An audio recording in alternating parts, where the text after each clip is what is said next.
Assalamualaikum warahmatullahi wabarakatuh. Alhamdulillahirrabbilalamin. Wassalatu wassalamu ala asyrafil anbiya'i wal mursalin wa ala alihi wa ashabihi ajma'in. Amma ba'd. Puji syukur kehadirat Allah Subhanahu wa ta'ala atas segala rahmat dan kasih sayangnya yang diberikan kepada kita, sehingga pada hari ini semuanya diberikan nikmat sehat, nikmat Islam, nikmat iman. Sampai detik ini kita masih bisa merasakannya. Sholawat serta salam semoga tercurah kepada junjungan Nabi besar kita Muhammad Sallallahu alaihi wasallam beserta para keluarga, sahabat, dan pengikutnya yang mudah-mudahan istiqomah sampai hari kiamat. Allahumma amin. Bagaimana kabar kelas 3 semuanya hari ini? Alhamdulillah, luar biasa, dahsyat. Allahu Akbar. Alhamdulillah teman-teman, kita masih diberi kesempatan pada pagi hari ini sehingga kita bisa menikmati pembelajaran online bersama Ustazah Ani dalam kondisi sehat. Ya, kali ini Ustazah Ani akan menyampaikan pembelajaran pada tema 2, subtema 2, yaitu manfaat hewan bagi kehidupan manusia. Sebelum belajar, mari kita awali bersama dengan membaca bacaan basmalah. Bismillahirrohmanirrohim. Dengan membaca basmalah, semoga kita semuanya mendapatkan ridho dan keberkahan, serta kalian semua dimudahkan dalam mencari ilmu. Amin. Anak-anakku semuanya yang Ustazah sayangi dan banggakan, pada kesempatan hari ini Ustazah harapkan setelah belajar kalian diharapkan bisa membaca dongeng dengan nyaring, kemudian bisa menuliskan pesan yang terdapat pada dongeng yang dibaca. Kemudian Ustazah harapkan kalian dapat menuliskan sifat-sifat yang dimiliki tokoh-tokoh pada teks bacaan. Yang keempat, kalian nanti bisa memahami dan menirukan gerakan hewan di lingkungan sekitar, serta kalian dapat mengidentifikasi keberagaman sifat anggota keluarga di rumah. Dan yang terakhir, kalian bisa menjelaskan dan mempraktikkan prosedur dalam permainan lompat tali. Nah, bagaimana teman-teman? Sudah siap belajar pada pagi hari ini? Oke, tentunya kalian sudah mempersiapkan dengan kondisi yang semangat dan menyenangkan. Ustazah di sini akan mengingatkan kembali sebelum belajar lebih lanjut tentang pembelajaran pada subtema 1, yaitu tentang hal-hal yang perlu diperhatikan ketika membaca teks dengan suara lantang. Ya, apa saja yang perlu diperhatikan? Masih ingat? Ya, yaitu lafal, berintonasi suara, ekspresi, tanda baca, dan suara lantang. Itu yang harus diperhatikan hal-halnya terkait dengan membaca teks dengan suara yang lantang. Pada pembelajaran hari ini, sebelum belajar lebih lanjut, Ustazah akan menyampaikan integrasi Islam. Integrasi Islam kali ini Ustazah akan mengambil dari surat Al-Hujurat ayat 13 yang bunyinya A'udzubillahi minasyaitonirrajim. Bismillahirrahmanirrahim. Ya ayyuhan nasu inna khalaqnakum min dzakarin wa untha wa ja'alnakum syu'uban wa qabaila lita'arafu. Inna akramakum indallahi atqakum. Innallaha alimun khabir. Yang artinya, hai manusia, sesungguhnya kami menciptakan kamu dari seorang laki-laki dan seorang perempuan dan menjadikan kamu berbangsa-bangsa dan bersuku-suku supaya kamu saling kenal mengenal. Sesungguhnya orang yang paling mulia di antara kamu di sisi Allah ialah orang yang paling takwa di antara kamu. Sesungguhnya Allah Maha Mengetahui lagi Maha Mengenal. Kaitannya dengan pembelajaran hari ini, Ustazah akan sedikit menjelaskan bahwa Allah sudah menciptakan manusia dalam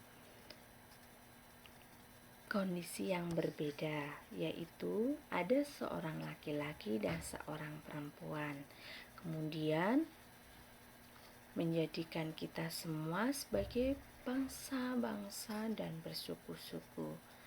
Nah, di dalam rumah antara anggota keluarga ternyata kita juga terdapat banyak perbedaan.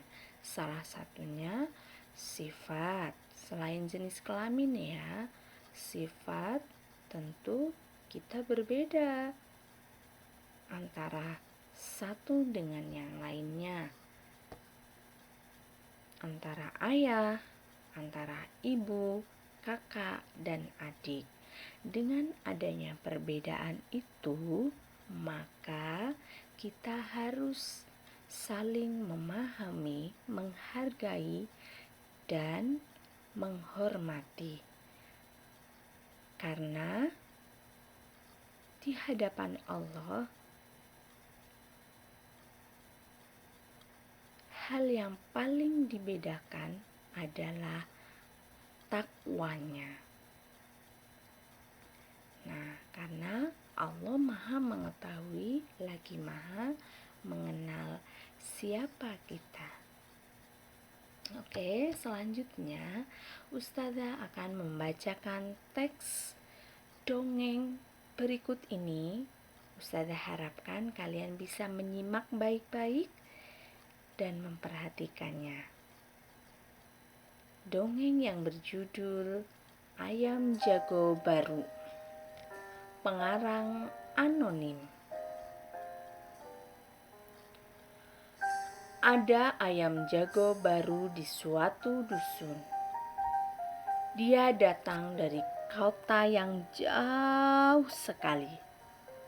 Suatu ketika, ayam jago terjaga dari tidurnya. Matanya yang masih mengantuk perlahan terbuka.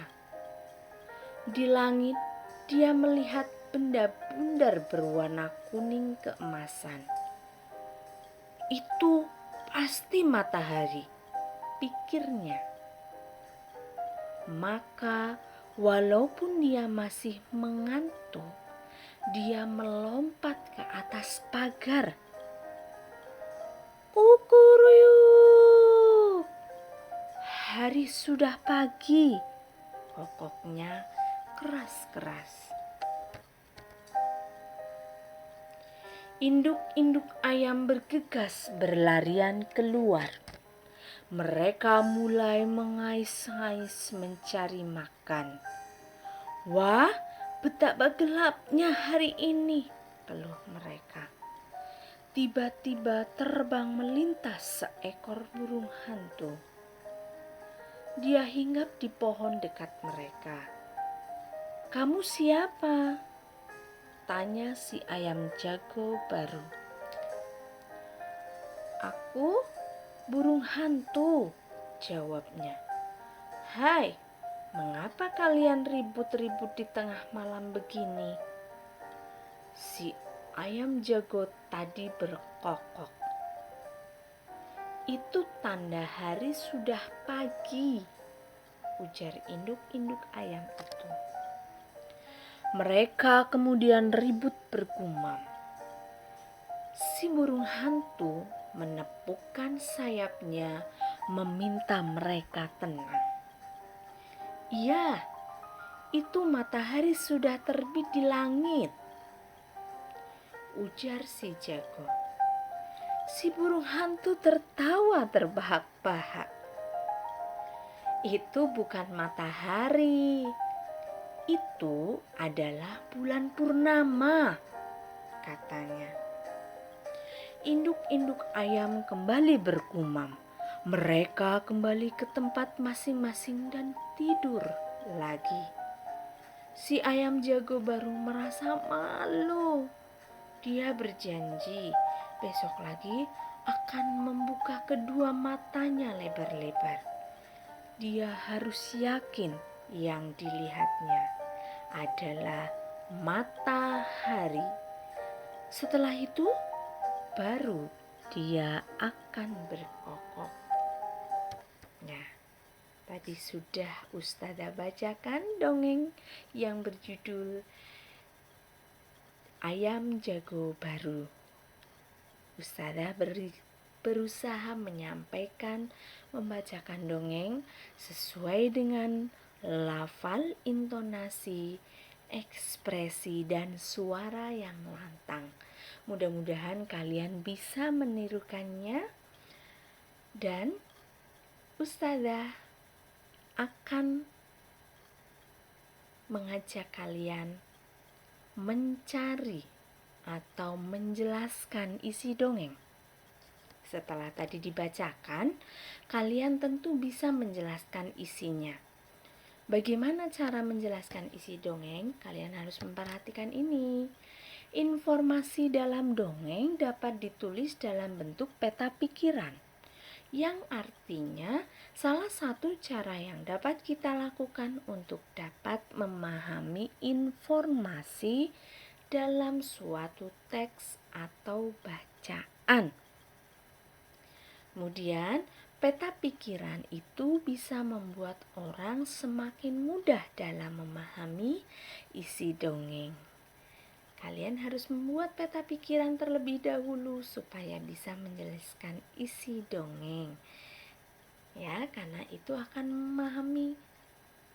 membuat orang semakin mudah dalam memahaminya. Selanjutnya, Ustazah akan berikan tugas setelah kalian mendengarkan teks bacaan dongeng Ustazah tadi. Kalian nanti bisa membaca dongeng tentang kisah kucing kecil yang ada di buku pulpena kalian di rumah, dan kalian bisa membuat peta pikirannya, yaitu pulpena halaman 127 sampai 128. Catat ya. Oke, sip. Terima kasih anak-anakku yang soleh dan soleha. Selanjutnya, setelah kalian diberi tugas, kita akan sampaikan bahwa menemukan isi dongeng, kita juga dapat menemukan pesan yang terdapat dalam dongeng. Kemudian, Pesan tersebut biasanya berisi anjuran agar kita berbuat kebaikan. Nah, isi dongeng biasanya memuat amanat atau pesan. Biasanya berisi tentang apa? Anjuran agar kita berbuat kebaikan.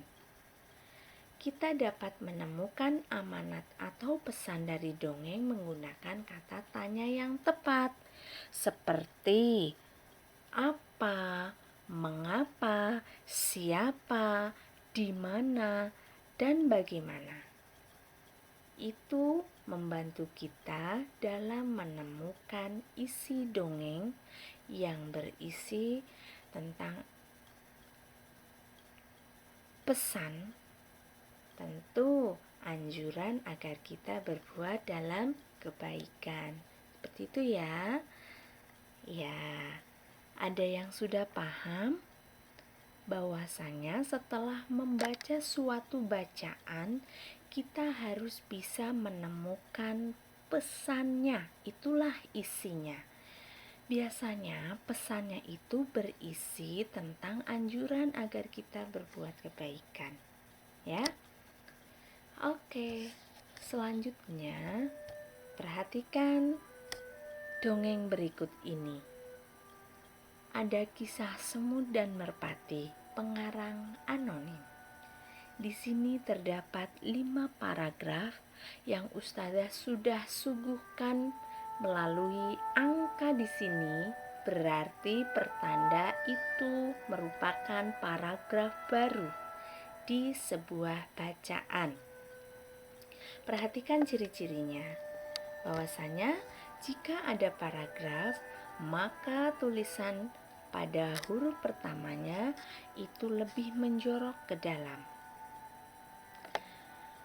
Pada suatu hari, ada seekor semut yang sedang berjalan-jalan mencari makan di pinggir sungai.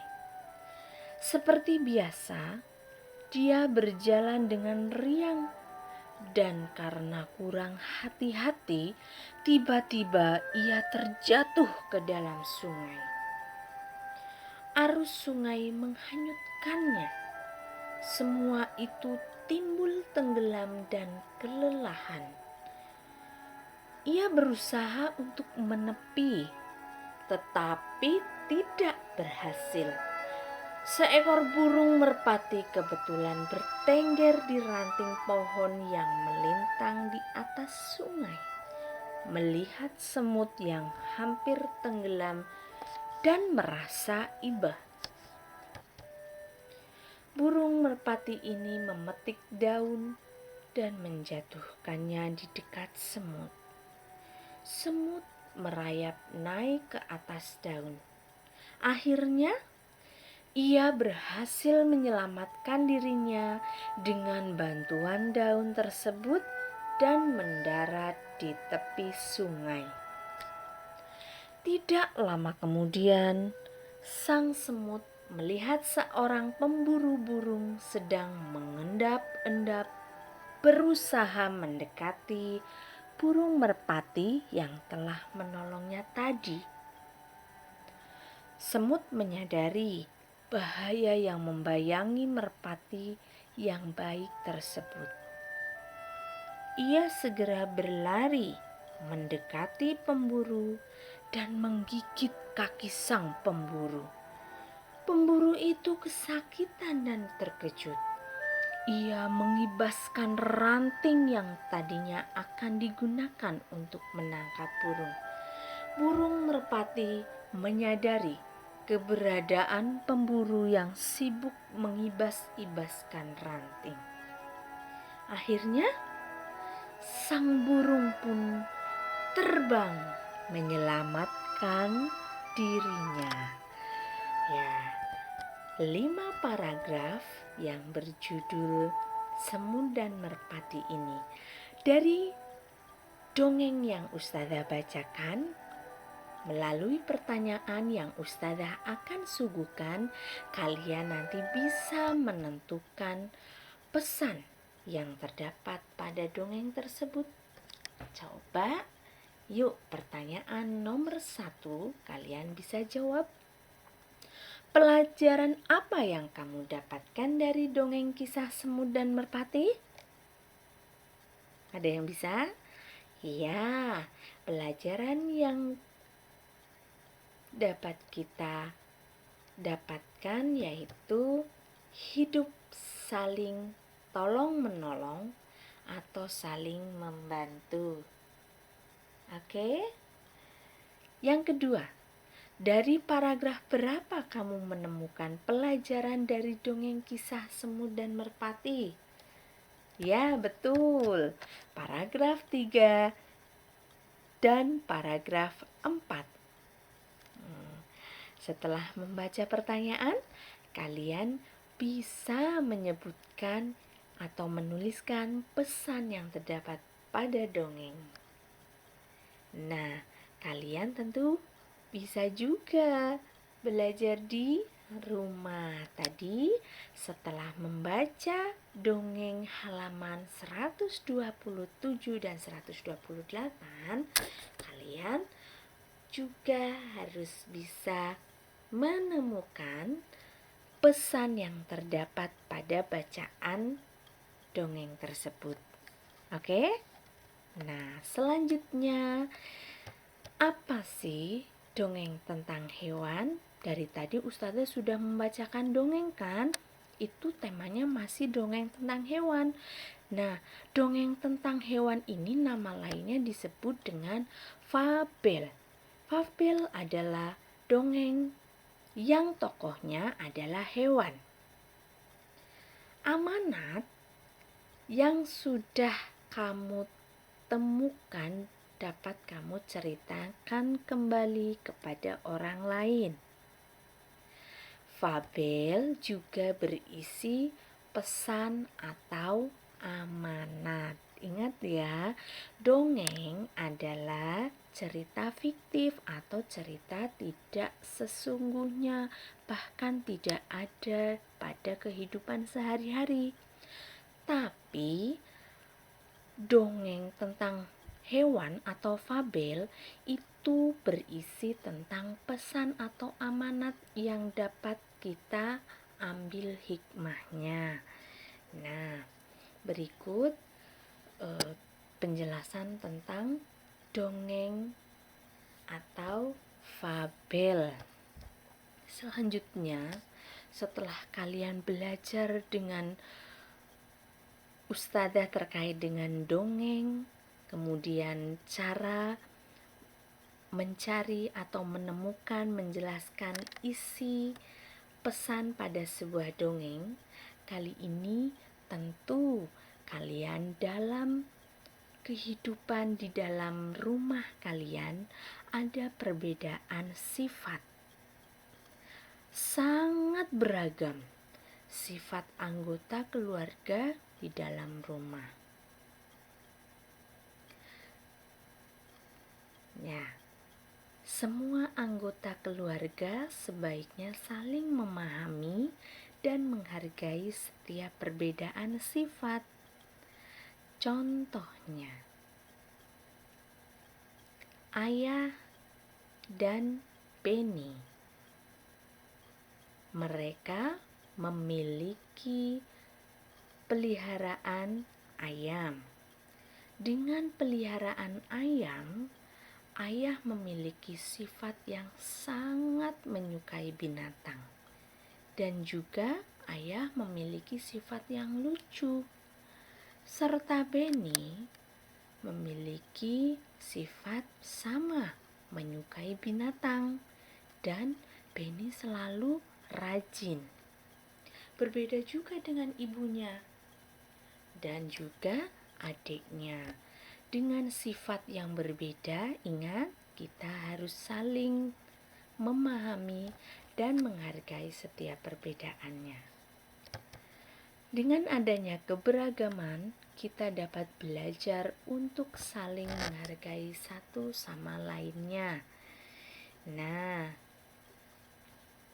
ini keberagaman terkait dengan perbedaan sifat Itu salah satu bentuk pengamalan sila Pancasila ketiga, yaitu Persatuan Indonesia.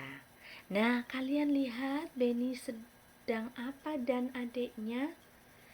Oke, betul. Mereka sedang melakukan kegiatan gerakan seperti hewan di sekitarnya. Apa itu? Kucing. Mereka sedang berlari seperti kucing. Nah, kita akan menirukan gerakan ayam. Bisa juga kucing, hewan yang ada di sekitar kita. Seperti apa sih gerakan seperti ayam? Sedang mengepakkan sayapnya. Nah, ini urut-urutannya anak-anakku. Ya, kalian bisa mempraktekkan di rumah ya. Seperti tahapan berikut. 1, kalian bisa berdiri tegak. Sudah berdiri tegak? Kemudian, yang kedua, ditekuk kedua siku di samping badan. Nah, tangannya sambil mengepal kedua tangannya. Kemudian yang ketiga, gerakan siku yang ditekuk ke atas dan ke bawah dengan perlahan. Sudah ya diikuti? Setelah itu, gerakan ke atas dan ke bawah makin lama makin cepat. Ini sedang dikepakkan sayapnya. Lakukan gerakan ini bersama dengan orang terdekat kalian. Bisa adik, kakak, bunda, ayah, bahkan bisa mbak atau rewang kalian.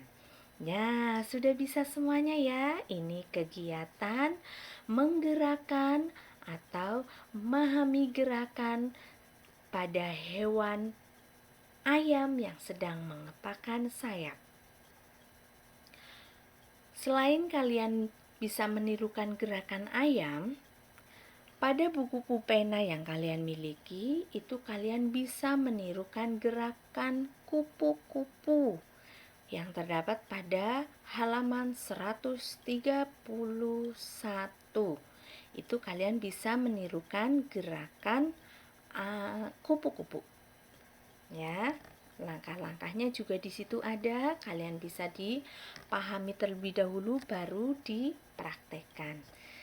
Selanjutnya, setelah kalian bermain menggerakkan gerakan ayam yang mengepakkan sayap, kali ini Ustazah akan mengajak kalian belajar gerakan non-lokomotor, yaitu gerakan yang diam di tempat atau tidak berpindah. Seperti apa? Yaitu bermain lompat tali. Tentu kalian sudah pernah melakukannya semua. Gerakan lompat tali ini dilakukan oleh 3 anak. 2 orang temanmu memutar tali dan 1 temannya mulai meloncat saat tali berputar ke bawah. Ingat, saat bermain lompat tali, kalian harus lebih hati-hati. Karena kalau belum siap, maka bisa terjatuh. Makanya kalian harus belajar meloncat. Ya, tubuh kalian diangkat saat meloncat. Bagaimana langkah-langkahnya? Nah, perhatikan cara melompatnya. Sebelum meloncat, pastikan jarak antara 2 kaki cukup lebar. Yang pertama, kaki lurus dan lengan menggantung di depan tubuh. Posisi tubuh jongkok dengan jarak 2 kaki cukup lebar dan posisi dada tegak. Tubuh melesat ke udara atau melayang dengan tangan terbuka ke atas. Ini kegiatan loncat ya, saat melesat ke udara atau melayang. Yang terakhir, kalian bisa mendarat kembali dengan kaki depan dan lutut menekuk. Setelah kalian mencoba mempraktekkan dengan langkah-langkah berikut, pasti kalian bisa meloncat dengan setinggi mungkin. Oke teman-teman, anak-anakku semuanya yang Ustazah banggakan dan Ustazah sayangi, hari ini belajar terkait dengan mendengarkan bacaan dongeng. Tentu kalian nanti bisa membaca dongeng dengan nyaring, dipraktekkan sendiri di rumah. Kemudian kalian juga bisa menemukan isi pesan yang terkandung di dalam dongeng. Nah, tentu kalian juga bisa memahami keberagaman sifat pada anggota keluarga kalian. Coba sifat kalian tentu ada yang sama dan ada yang berbeda. Kalian bisa menemukan sendiri nanti ayah, ibu, kakak, adik bagaimana sifatnya. Kalian juga bisa mengamati dan menemukannya di rumah kalian masing-masing. Oke teman-teman, sampai di sini mudah-mudahan anak-anakku semuanya selalu semangat, ya, selalu gembira dalam belajar, karena dengan semangat tekad kalian, kunci kesuksesan akan mudah kalian dapatkan. Nah, sampai di sini penjelasan Ustazah. Mohon maaf bila ada kata-kata yang kurang berkenan atau kekeliruan dalam Ustazah menyampaikan. Nah, akhirnya kita tutup bersama dengan membaca bacaan hamdalah dan doa kafaratul majlis. Alhamdulillahirabbil alamin. Subhanakallahumma wa bihamdika asyhadu an la ilaha illa anta astaghfiruka wa atubu ilaih. Ustazah akhiri, wassalamualaikum warahmatullahi wabarakatuh. Dan Ustazah ucapkan terima kasih, jazakumullah khairan katsiran. Sampai jumpa, ilaliko.